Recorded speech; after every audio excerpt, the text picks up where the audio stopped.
This is Talking Drupal, a weekly chat about web design and development from a group of people with one thing in common. We love Drupal. This is episode 394, Open Source in K-12 Education.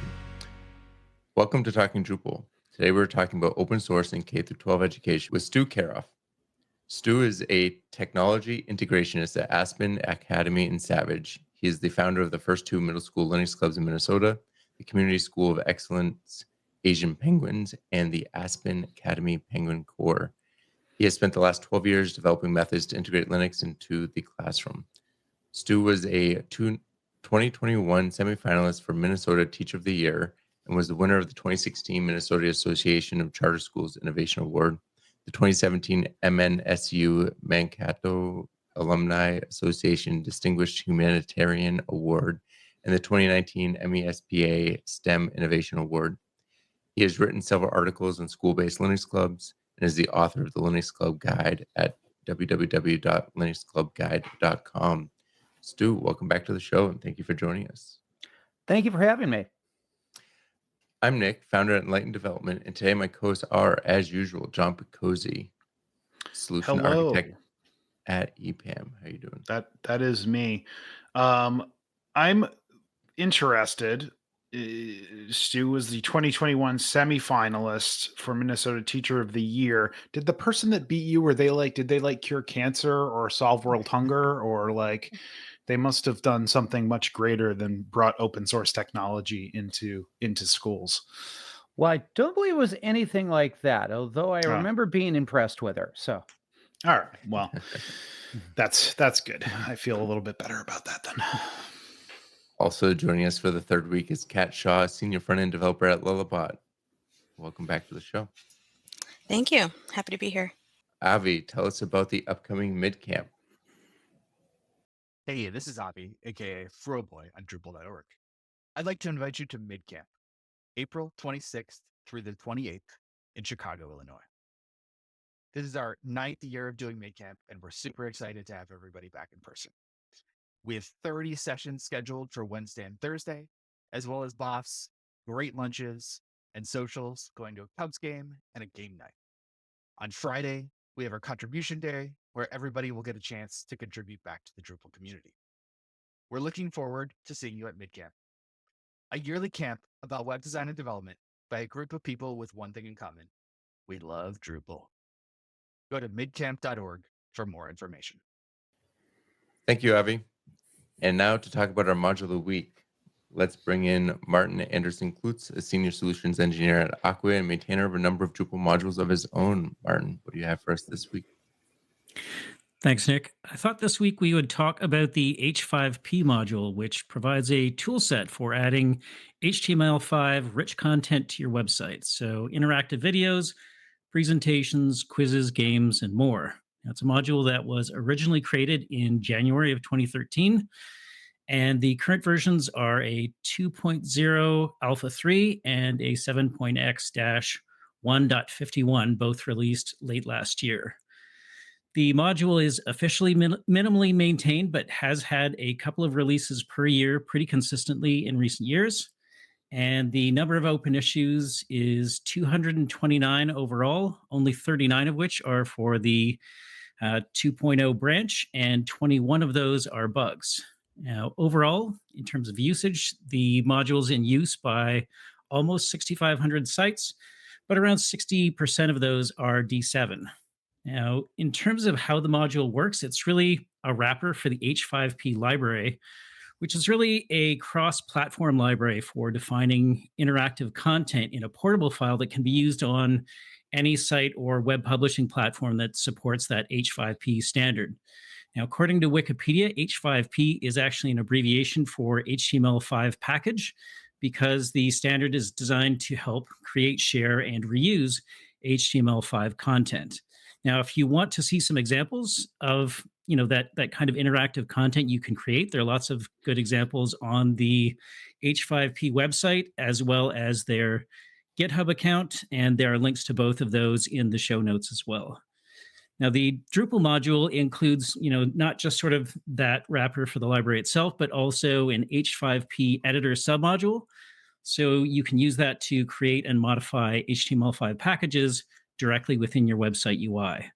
And I also thought this module would be a good one to discuss this week because it's also included in the Opinio learning management system, which allows you to spin up a Drupal installation that will be effectively a flexible open source e-learning solution. So maybe open it to the group if anyone has used H5P or maybe other solutions for this kind of interactive content within a website. One of my main questions though is like you mentioned that you can edit stuff, but is that editing like stuff that you're sharing into it, or is it editing like source material? It's a great question. I will confess that this is a module that I have found in the process of needing to find solutions for sort of creating that sort of tutorial or e-learning type of content. I'm not 100% sure if it allows you to edit the structure as well as the content, or if it's sort of, when you bring in sort of a library, if that's kind of a predefined component, and then the editor just allows you to sort of, swap in images and change text and those kinds of things. So that's definitely something that would be interesting to find more about, and maybe one of our listeners will let us know in the Slack channel if they've used it and what their experience was. Awesome. I have to check Very it out. Interesting.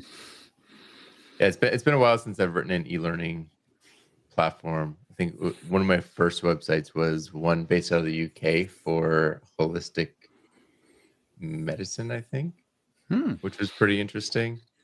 But yeah, you definitely couldn't do this in 2009. So yeah, I think the other standard that I've heard of in sort of discussion about kind of e-learning courseware standards is SCORM, SCORM, and I know Opinio also can produce modules that are SCORM compliant, which I think for different kinds of e-learning systems again, makes them a bit more portable in terms of being able to use across different applications.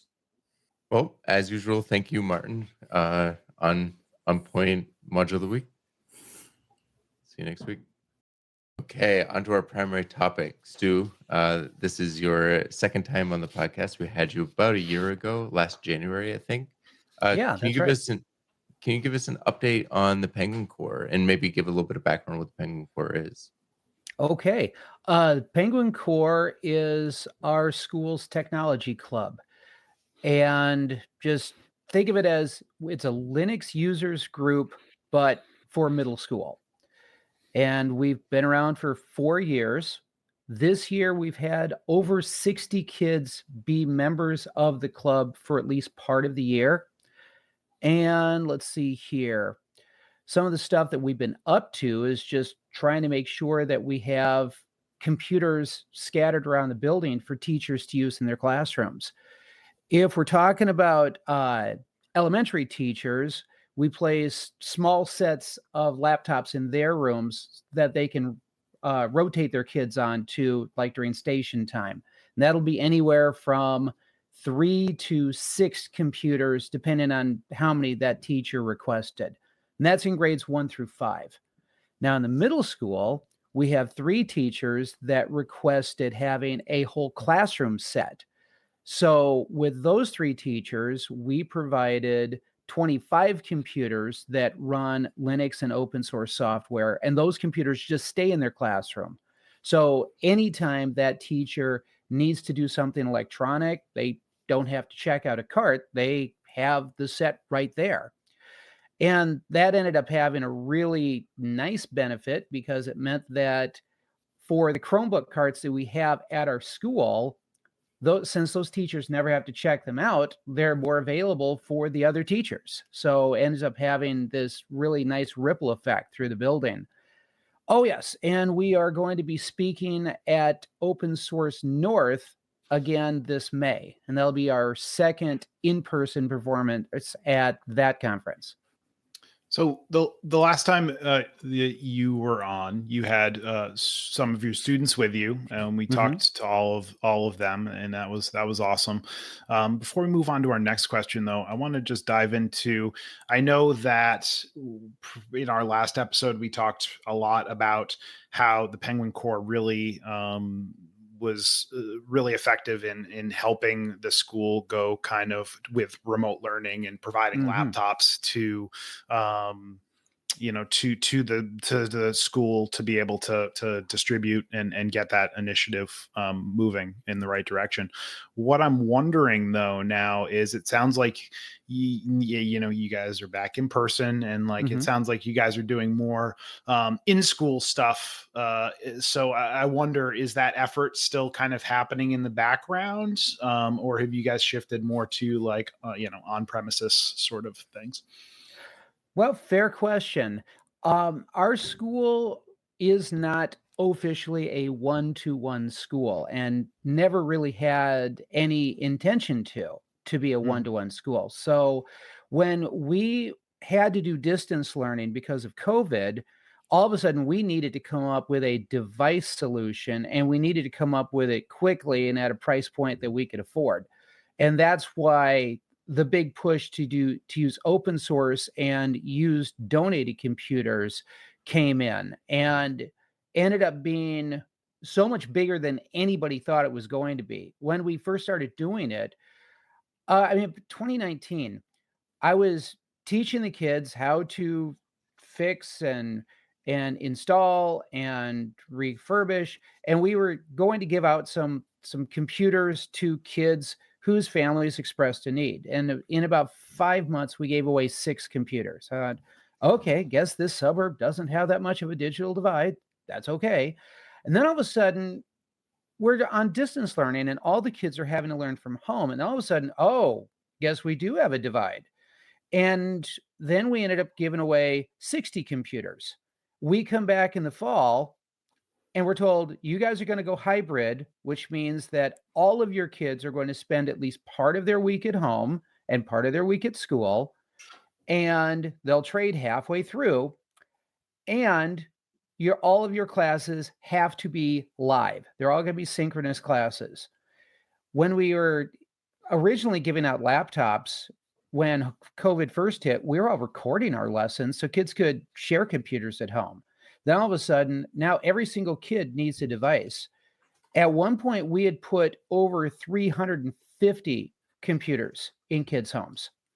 So that was amazing and a lot of work, but it was bigger than anybody thought it was going to be. We're back in person now, and most of those computers, since we were loaning them out then, came back to the school. And so we had to start thinking, well, we have all these machines. What can we do with them? And that's when we started placing them around the school. And we had a couple of middle school teachers who are like, man, I'd really love to have a set. And it's like, well, no problem. I had one when I had that room down the hall, and they made me the tech teacher. So sure, we'll help you out, and we'll help you. A little bit like Oprah at that point. It's like, you get some laptops, you get some, everybody gets laptops. So the project ended up becoming more school-based. However, we still kept the door open for referrals from teachers who would be like, okay, for this kid for homework, they don't have anything else at home. Can you help them out? And so we have a small number of computers. It's not as big as when we were doing distance learning, but if somebody says, hey, we need a computer, we'll send one home with them. And I think we've got maybe a dozen or so out right now. Okay. Interesting. So let's shift from Penguin Core specifically, right? Okay. To our topic, right? Which is open source in K-12 education. Obviously, you're a big proponent to Linux, which is an open source operating system. But I'm wondering if you can kind of generalize, why you feel that open source is so important in K-12 education. Well, there are several reasons, but the first one is cost. No school has unlimited resources. And with open source, your school can create lots of amazing learning opportunities for very low cost.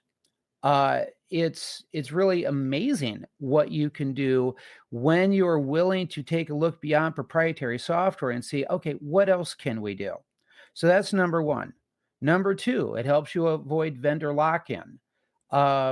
You you want kids learning how to do things like photo editing or video editing. Well, yes, there are proprietary solutions for that. Many of them are now subscription based. And if you want to keep your kids doing that, it's not like you could just buy the program or buy the site license. Now you have to pay a subscription fee. So this helps you get around the vendor lock-in thing. And open source allows you to help more people than you would otherwise. And so that's something to keep in mind too. When you send a computer home, you're not just helping the kid, you're often helping the family. But one last thing I'd like to bring up, and I just looked this up on the open source jobs report for 2022, because that's we annually will quote things from that report when we go out and do public speaking. At last count, 86% of hiring managers say that open source is a priority to them. 93% of those say they're having trouble finding qualified help. If you're teaching open source to kids at school, you're teaching them skills that right now industry is demanding, but public K-12 is doing jack nothing about. Yeah. So, what are some steps that people can do to bring open source into their classroom? Number one thing I recommend is start small. Try it yourself. You're equipped with a laptop that your school gave you so that you can do your teaching plans. Try having some open source apps added to it rather than simply using the software that your school gave you with the laptop. You're running Microsoft Office, try LibreOffice. You're equipped with Windows Movie Maker or whatever the successor program is to it. Try Kdenlive or OpenShot. So open your horizons to those kind of things. And again, in the whole vein of starting small, try putting an open source operating system onto a different computer so that you can try a whole completely different environment. Once you're comfortable with it, put a few of them in your classroom. Let the kids try them out. You can, if you just want to have one that's off in the corner the kids take turns with, fine. You want a small set so you can have a few kids trying something, that's okay. And when you consider that, oftentimes, I keep coming back to Linux, but open source in general, you can come up with solutions that will work well on older hardware. So it's not necessarily difficult to find a computer that will run those programs that maybe you didn't even have to pay any money for. So that's what I'd recommend is start small, introduce your kids to it. Now, in my computer lab, I have 32 laptops. 100% of those laptops donated. And 100% of them running all Linux and open source software. In fact, right now, I believe that we are the only completely open source computer lab at any school in Minnesota. So since I've decided this is the direction we're going to go there, then that gave me a lot of freedom to try out different apps and lessons with the kids that are coming in for my tech classes. In elementary, lately I've been using a program called gCompre because it's got so many different games and lessons and sub apps within it that are all designed to help younger kids learn. Learning how to manipulate the mouse and use the keyboard, memory games, all kinds of stuff like that. And they ate it up like candy. It was a lot of fun. In the middle school, we've done some really fun stuff lately. We've had my 7th and 8th grade classes learning about audio editing. Natural way to go with that would be to use Audacity. Now, it doesn't mean that the kids have to learn absolutely every function that Audacity has, because quite frankly, I don't know them all, but I knew enough to be able to work it into creating some stuff or having kids create it so they could have some fun with it. 7th grade had to write and record radio ads. And 8th grade was recording podcasts. And they would have to edit it with music, and they would have to, with the 8th graders, it was bumper music and doing fade-ins and stuff. With 7th grade, it was more background music for radio ads. Some of them would add sound effects, and they were just having a ball with it, but it also gave them an opportunity to be creative and to learn some new skills. And then another thing to keep in mind is, for any teacher, so many of the learning platforms that you would have your kids using in class these days are web-based. You can use a browser on any platform, including an open source platform. So you want your kids doing FastBridge, iExcel, typing.com, whatever it is, that can be done on an open source machine with open source apps, just like you can with Windows, Mac, and iOS. So those are, like I said, I say start small, experiment, share as you learn. And I had a follow-up to that. So for me, I work on a Mac daily. So Okay. for people that work on a Windows-based or a Mac-based system, how hard is it for people like that to switch to a Linux-based operating system? I'm going to say it kind of depends on how old they are and how set in their ways they are. The adults will look at it and instantly think, "Oh, that's different. I don't know where anything is." Whereas the kids will just jump in and they'll just start using it.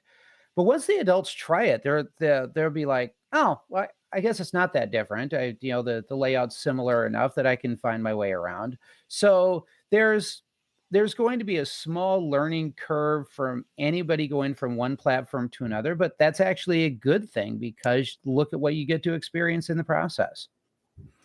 I will That's very say, as somebody who typically uses Mac devices, I do have a Linux system over here that I use for personal development, and I've gotten it to do a lot of the things that my Mac does, and I've switched over to it very easily. And there was some learning curve, but luckily for me, Stephen and Nick are pretty helpful resources when it comes to like, how do you do this on a bleeping Linux machine?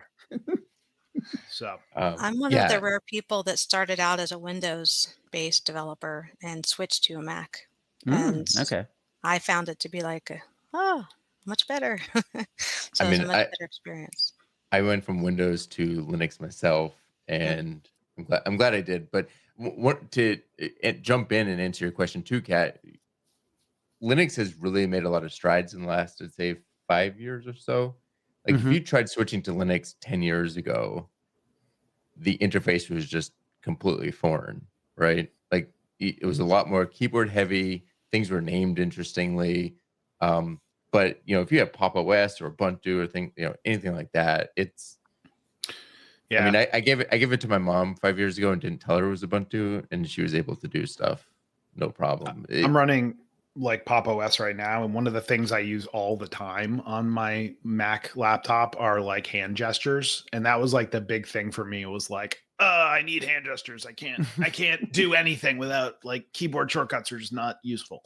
And yeah, once Pop! OS introduced like gestures, and I don't remember if it was a library that I added or if it was a feature they built in, but anyway, I was like, I'm like, oh man, this could be a game changer for my next laptop. So, well, I just not too long ago, I read an article by a guy that is at LPI, and his mom needed a new computer and was absolutely dead set against using anything but Windows because she was elderly. She didn't want to learn anything new.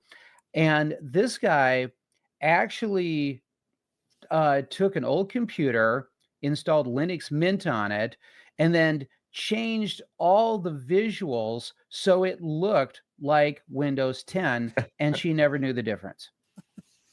Wow, that's clever. Mm-hmm. Yeah. So building on the cat's question a little bit, and flipping it from, flipping, like, if there's an educator that wants to start introducing this, but they want to learn a little bit about it themselves before they introduce something in the classroom, just so they can, not necessarily become an expert themselves, but be able to answer questions or, lead a lesson plan. I imagine you need to know a little bit about a topic before starting that.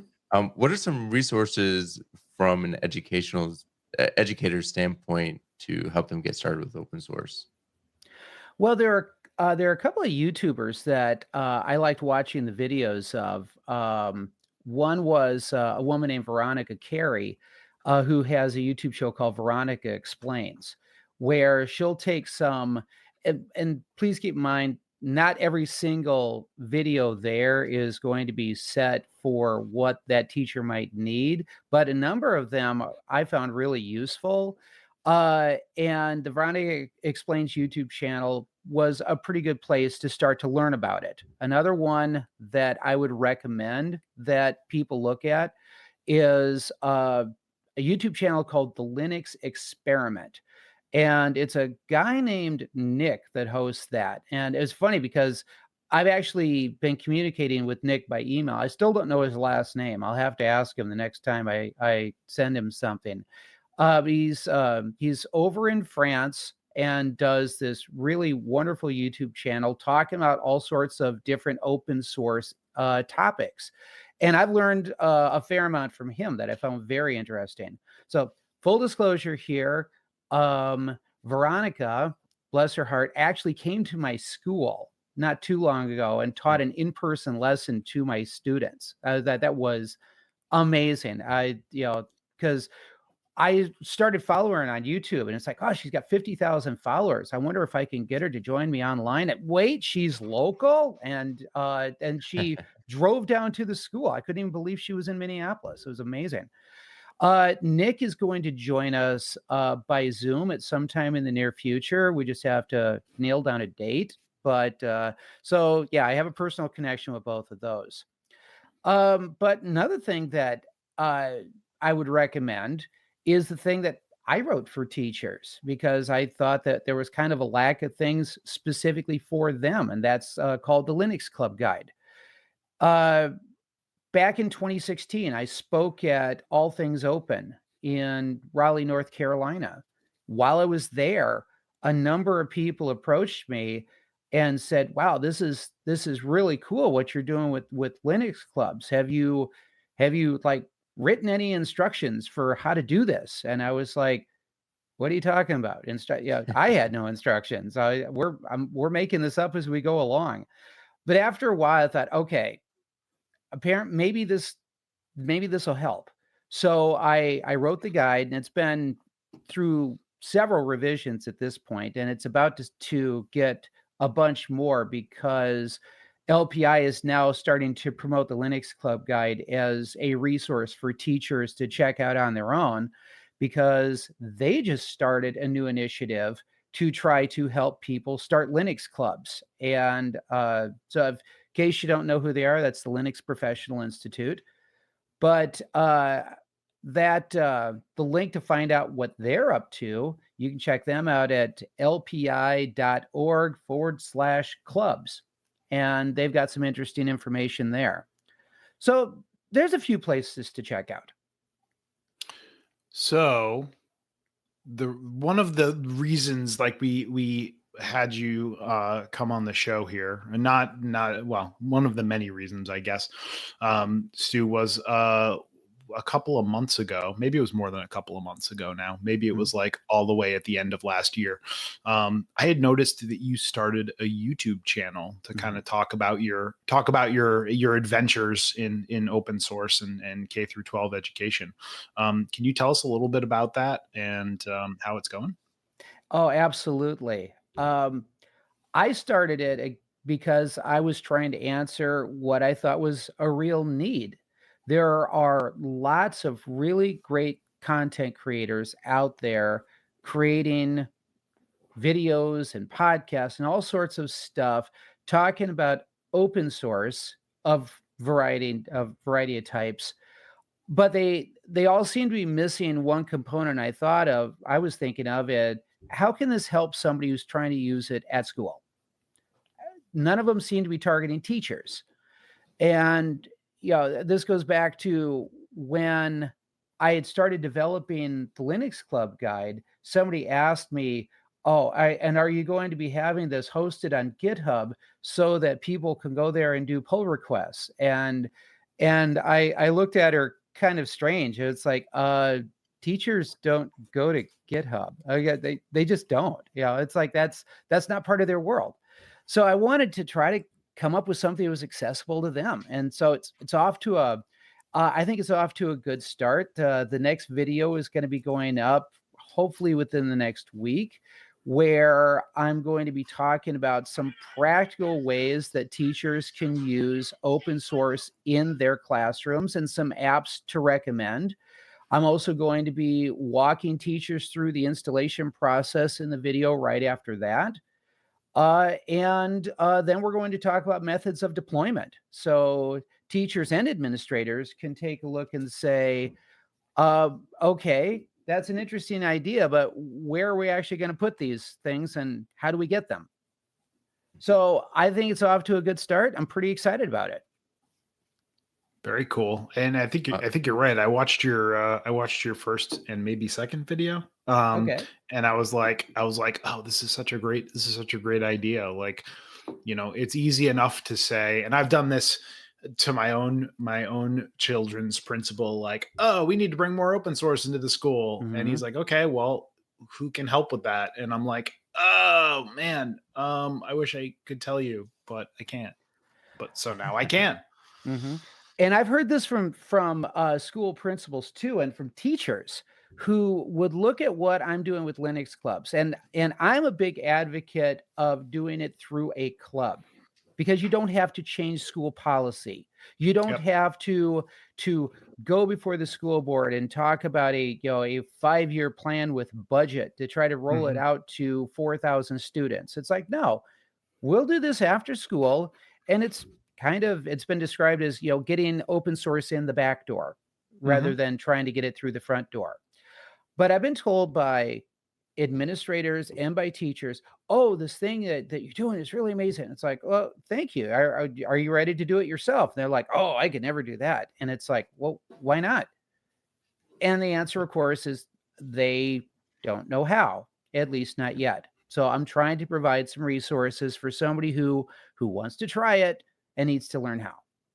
I feel like, sorry, Nick, I feel like, Stu, some point in your future, like there could be a workshop or a training that you could sell to schools, where you just go in and like show them how to get started and I don't know. I feel like, professional development could be in your future.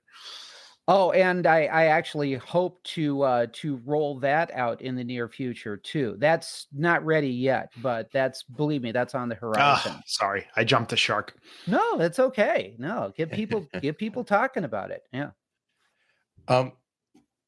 So you mentioned a couple of them, but I'm curious about the hurdles to introducing open source before we move on. And what I mean by that is, sometimes as developers, when we're talking to a client or a new client, we understand the benefits of open source, but sometimes we have to sell that to our client. And it's not just a discussion of, a lot of it is a budget discussion. It's like, well, there's no licensing fees, but there's also like, if you fix a bug, other people benefit from that. If they fix a bug, you benefit from that. It's more secure because it has more eyes on it. You can influence the direction of a project because it's open source. You can fork it if you need to. Like, we know those benefits. Sometimes you have to sell that to clients, though. I'm curious if it sounds like you kind of skirted some of that with the club approach, but does that, now that it's starting to get introduced to classrooms, is that helping pave the way for the front door approach of like getting the school to switch? Or, well, I hope so. But you definitely need to have a pitch ready. Because, no offense to any school administrators that may see this, okay, but school administrators know what they like, and they like what they know. And when you talk about, instead of Microsoft Office, you mention LibreOffice, or instead of talking about Photoshop, you mention GIMP, or it could be any number of things, especially instead of Windows, Mac, iOS, Chrome OS, and you mention Ubuntu. Their eyes will kind of glaze over because they're not familiar with it. And it's, they want to be able to look over, it's like they want to be able to look over a kid's shoulder and on the one hand, see the kid doing something that's exciting and interesting and contributing to their learning, while at the same time looks like something they're used to. And if you're talking about trying to introduce using Linux, then it's not part of how they see tech being done. And so, yes, you need to have a sales pitch ready. And, the number one thing is, this is free. This will not add to your school's budget. Okay. This can reuse those computers you're about to send to the recycler, because even though they had Windows 7 or Windows 10 installed on them, they still work. Yeah, Kinda you re- can definitely extend the life, right? I mean, as I said, I have Linux running on an old MacBook, so like you can do it. One question I have, so like as far as like having the hurdles that you've seen, having a quote unquote sales pitch, right? What's the response to support from administrators, right? So I imagine like part of this is, Microsoft, Salesforce, Mac, the big names, right? In hardware and software, right? Provide a certain level of support for schools and for organizations that are using these, right? So like what's the what's the pseudo sales pitch or the sub sales pitch, I guess, for administrators are like, okay, well, once we implement, Linux as our OS, or once we have LibreOffice, like who's going to support that when we run into an issue? How do we get help? Well, first off, all open source projects all have some level of support. If you wanted to go with paid support for them, you certainly can do that without having to buy a licensing fee. And the major vendors make those things available. No problem. But there's also this thing called community support. Just about every time I've run into a problem using Ubuntu, not only has somebody else run into the same problem, but they've already figured out a solution and have posted about it online. Very, very few exceptions to that. So there's usually a solution to be found. But if a school is going to go down the road of, we're going to do open source, there is going to be a certain amount of DIY that goes along with that if you're really trying to gain the full benefits, particularly with cost. Now, that doesn't mean that you have to have super heavy code crunchers on staff, but you're going to have a couple of people who will do some troubleshooting and try to figure out how to correct a problem when they arise. And they will arise, particularly with used computers. At my school, that person obviously is me, but not just me. I have kids in the Penguin Corps, some of which have been with me since they were 5th graders, and they're 8th graders now, who will jump in and try to help and correct things too. They might need a little guidance on, here's what we need to do with these machines, but they provide extra hands to help get things done. It's almost like an apprenticeship program at this point, or at least with some of the kids. And in turn, they're gaining those valuable skills on how to search Google and how to like form a query of like what the problem is and what they need to know in order to fix it. So I think exactly that's super important. Exactly. So you've talked about it a few times regarding, the types of open source software um, that you have brought. So what other types of open source software have you brought to your administrators, the administration? Well, here's what we're using right now.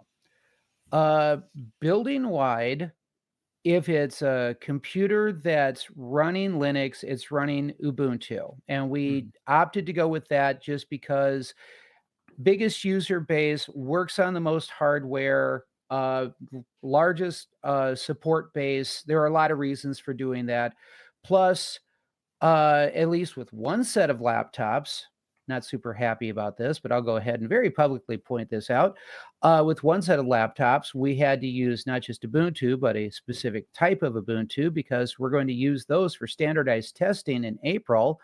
And the vendor that makes the app that the state contracts with only makes a couple of versions of their app for Linux. So it kind of limits what we use.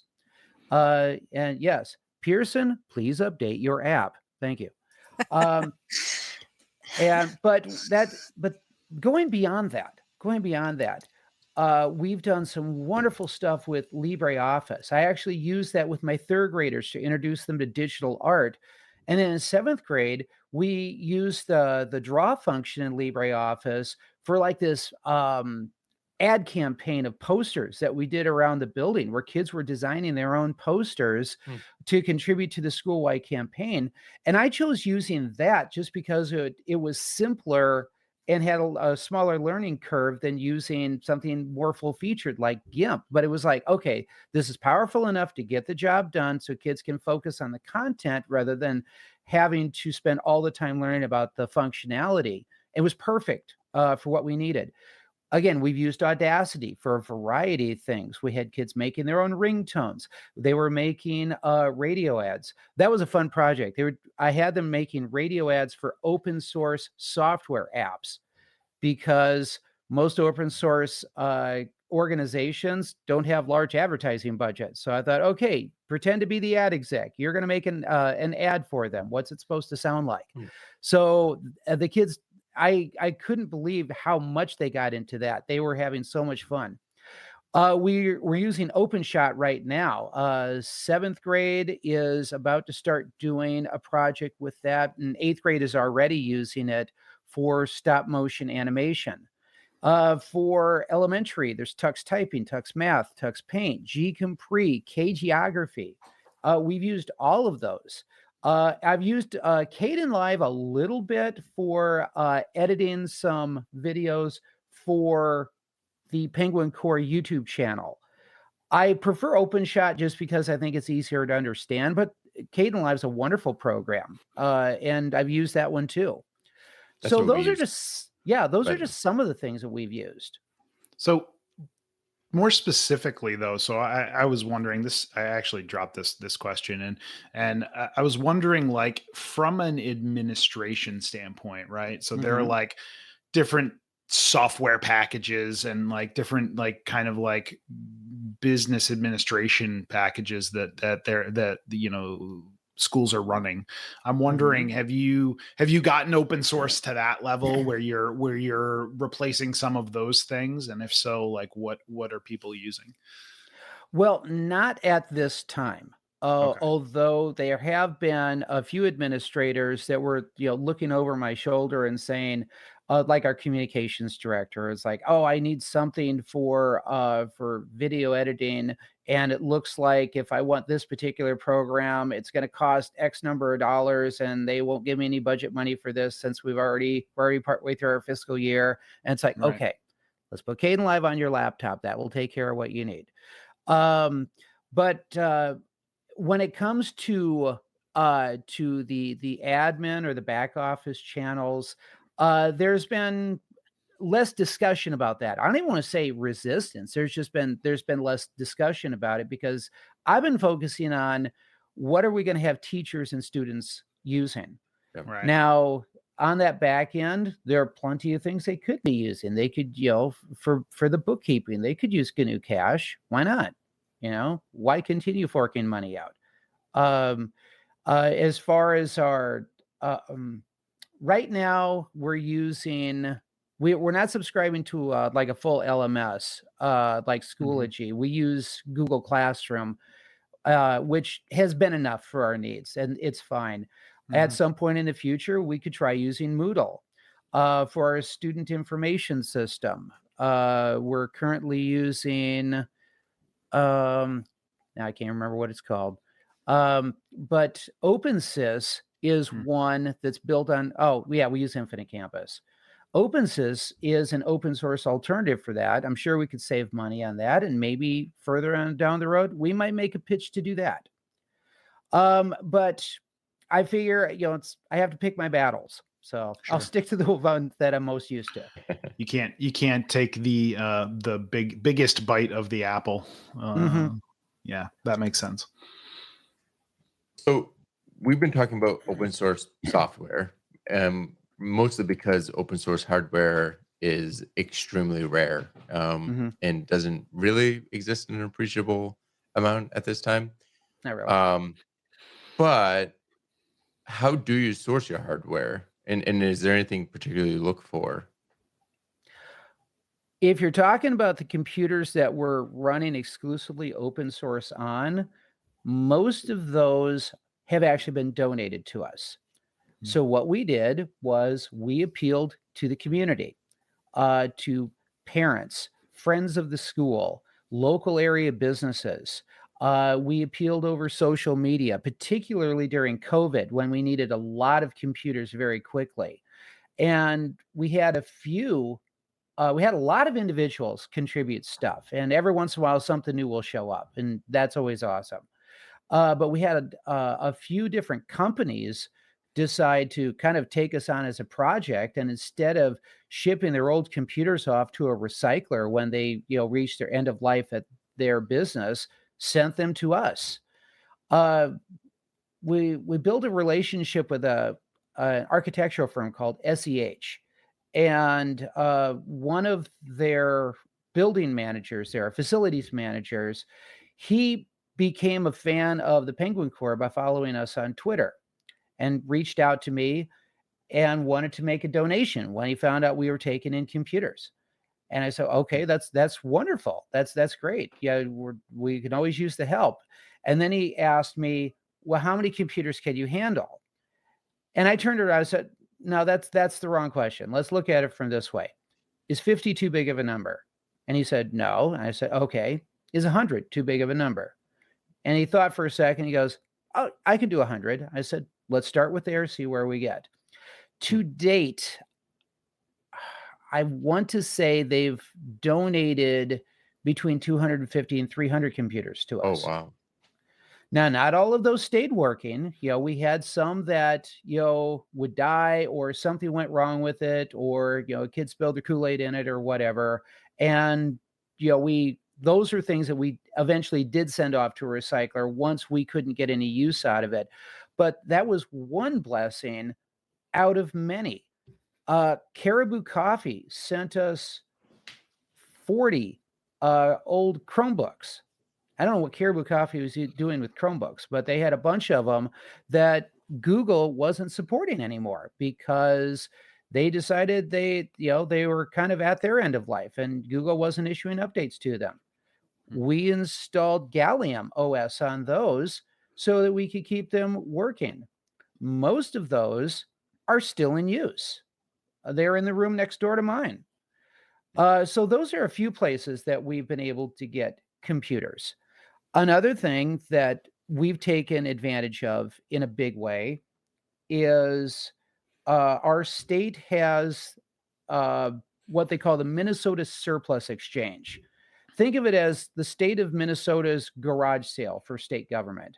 So stuff gets retired by state or federal government, then it ends up at this warehouse out in the suburbs, and you can, as long as your school is registered there, you can go in there and shop for things, and then your school gets invoiced for it. We've gotten a lot of computers from them over the years too, because we're able to get them there so cheaply. They were just looking to get at least a little bit of cash out of them, instead of, sending them off to some place where they would get nothing for them or have to pay to recycle. Yeah. So we've been able to get laptops there as cheap as $60 a piece. Oh, wow. And these were not bad machines either. Huh. That's super interesting. So, Nick mentioned we've talked a lot about software, specifically, right? Kind of bringing open source software into education. And as we're talking, I'm thinking of one of our co-hosts, Stephen Cross, last weekend, I think, actually ran a microcontroller training, like free at his public library, where he was working with mostly open source technology, but with microcontrollers and showing people how to do interesting things there. And I'm wondering, what other types of open source software tools stuff have you, worked with in the past, or are you trying to introduce into your current environment? Well, we're going to put this one kind of future pace it. I'm looking at adding some Raspberry Pis to the mix in the future. It's something we just haven't gotten to yet. The whole project of just trying to make sure that we have working stuff in front of kids kind of became the 800-pound gorilla for a few years, and that took all of our energy. But now that we're kind of edging past that, we can focus on some other stuff. So I'd like to try Arduinos and Raspberry Pis. We've just gotten into doing 3D printing, so we're pretty excited about that. And using at least some open source software in conjunction with the hardware that we're using. So there's a few things on the horizon, and at least one or two that we're doing right now. Interesting. Very interesting. So for people wanting to start this kind of program at their own school, when they're trying to sell it to their own stakeholders, so maybe their principals, their administrators, whatever, what are some things that they could say as to why this type of program is so important? Well, number one thing that I would say is that it is a way of meeting lots of needs at very little cost. You don't have to pay any subscriber fees or software licenses just to get the software.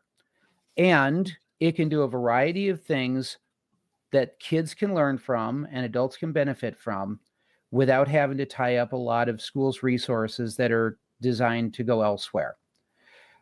And we've actually, worked up, a number of steps and reasons for doing this. But, the number one reason is that this is free and it will work great on older computers, so you can use it to keep costs down.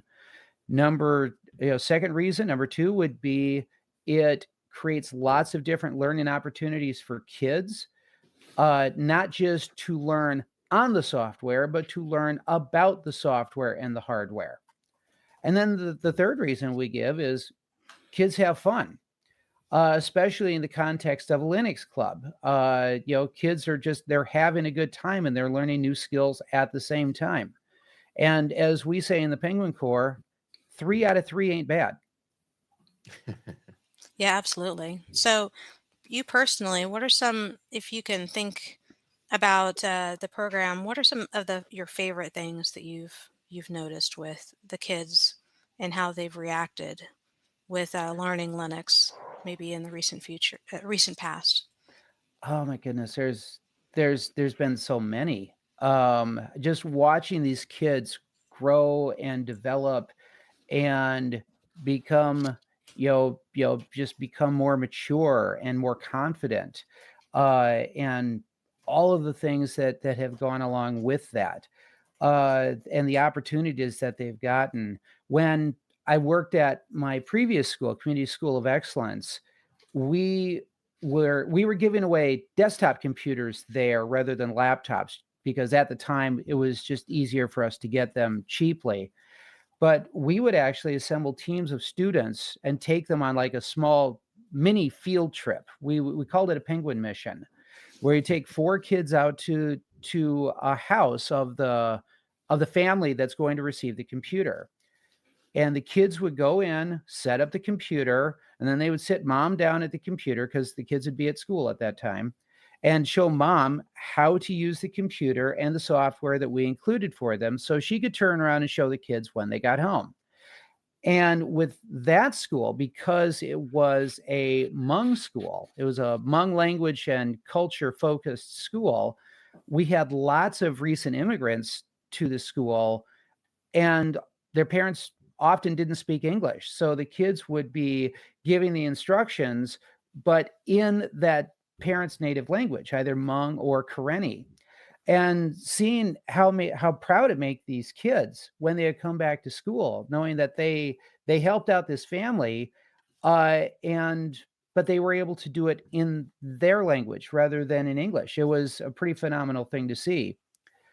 We've taken kids to speak at conferences, which is something that I thought would be pretty cool and thought it would get a good reaction. And it turns out it ended up being the case. The kids really get jazzed about getting to go out and tell our story to the larger public.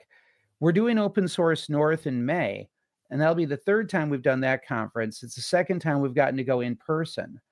When COVID hit, we were actually slated to have a featured session at Drupalcon North America when it was supposed to be in Minneapolis. And that event got canceled because all live events were getting canceled in 2020. Well, a couple months later, they went online with that conference, and it became DrupalCon Global.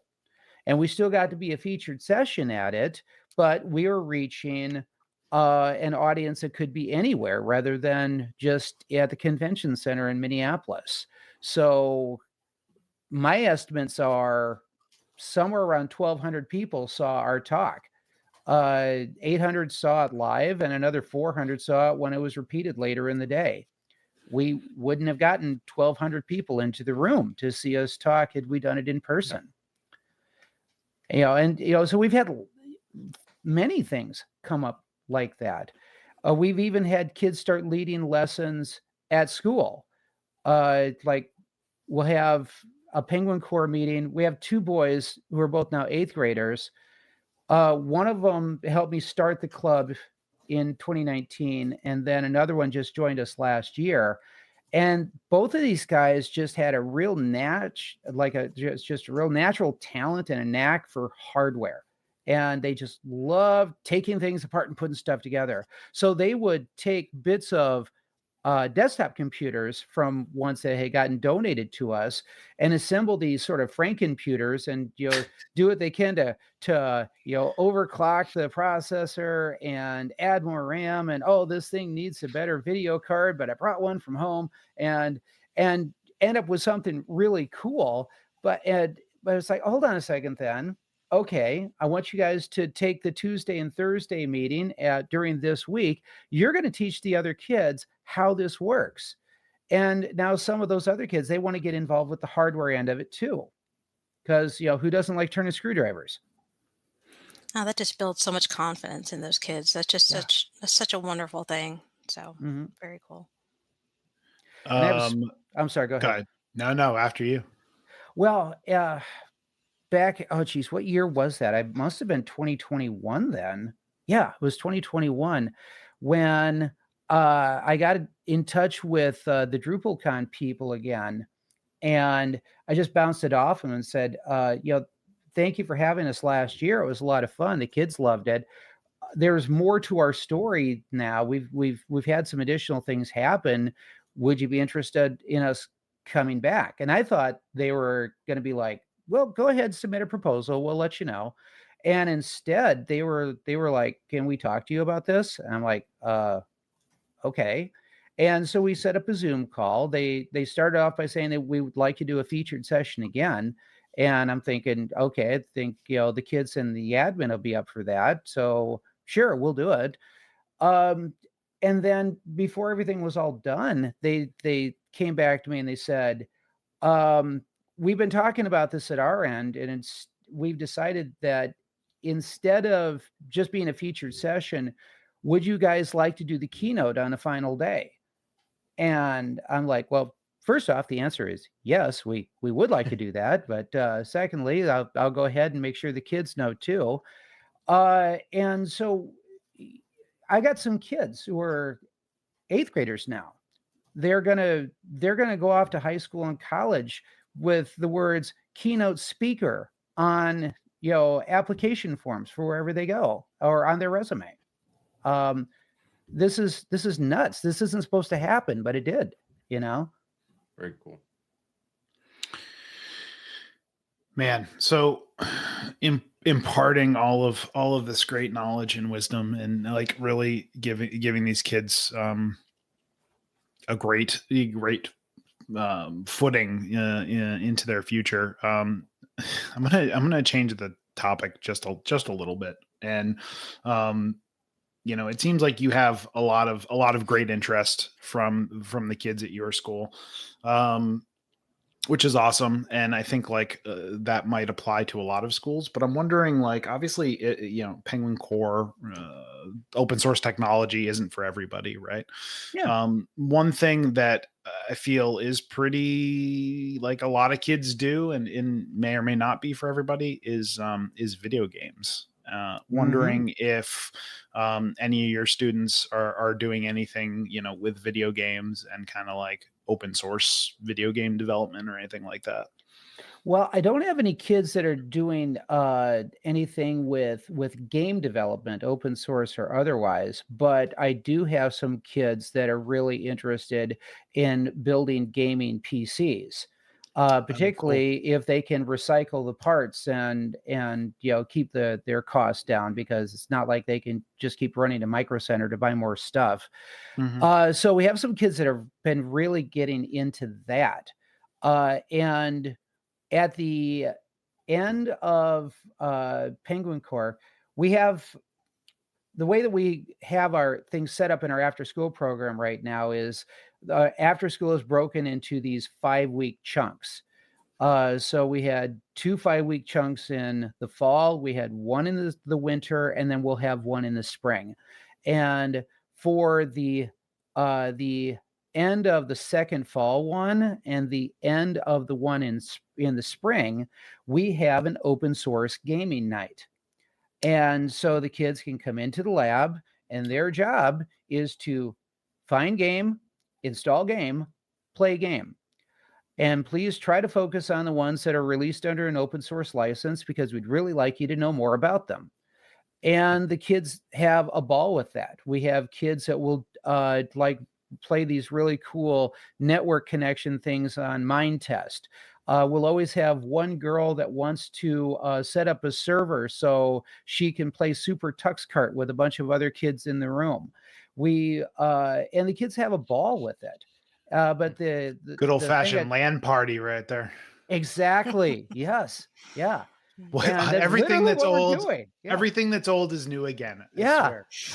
Is literally what they're doing. And the kids have a ball with that. And, most of the time I'm not even sitting down to play a game myself. I'm just circulating around, checking out what the kids are doing and taking a few photos. But, I might pull Never Put up on my laptop just because I understand it. Some of the games are complicated and I don't get them very much, but, I'm old. So is there an open source version of Galaga? I think there is. Yeah, and in fact, there's something like that that's in the Ubuntu software store. So yeah, you don't even have to look very hard for that one. But every year there's another really cool batch of games that are released under an open source license, so they're not even difficult or expensive to get. The one thing that we do have to enforce pretty heavily when the kids are playing games at school is no first person shooters, because Mr. Keroff likes being employed. So yeah. If we have the administrators coming through there, they see something really gross on that screen, you're in trouble. But guess what? So am I. So no, you're not going there. They don't get fired from school, right? Yeah.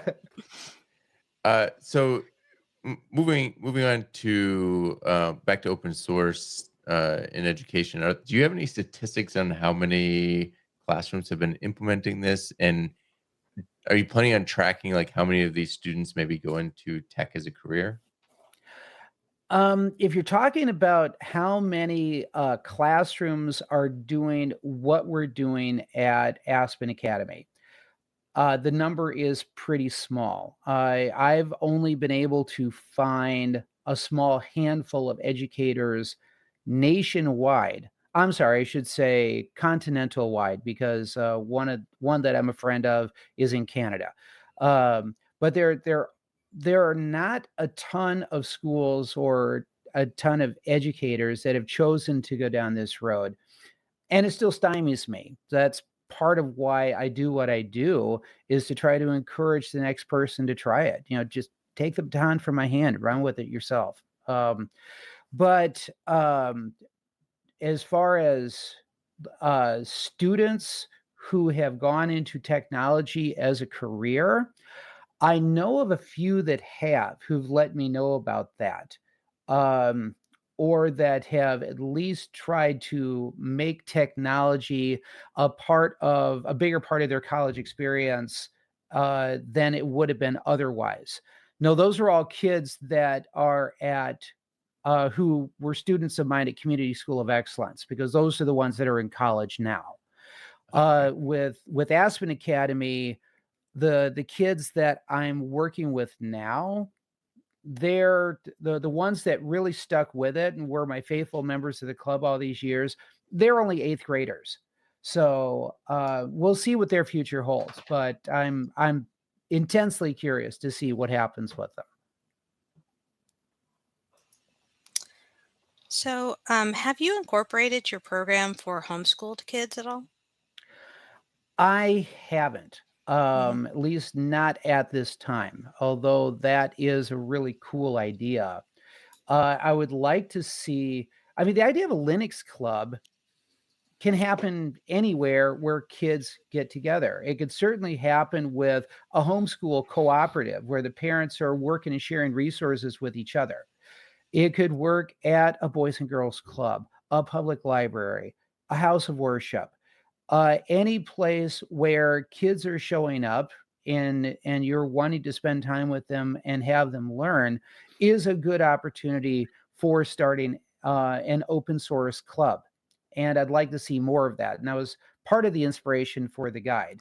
And I guess now part of the inspiration for LPI's new push. So we'll see how far they get with it. But it's pretty exciting to see.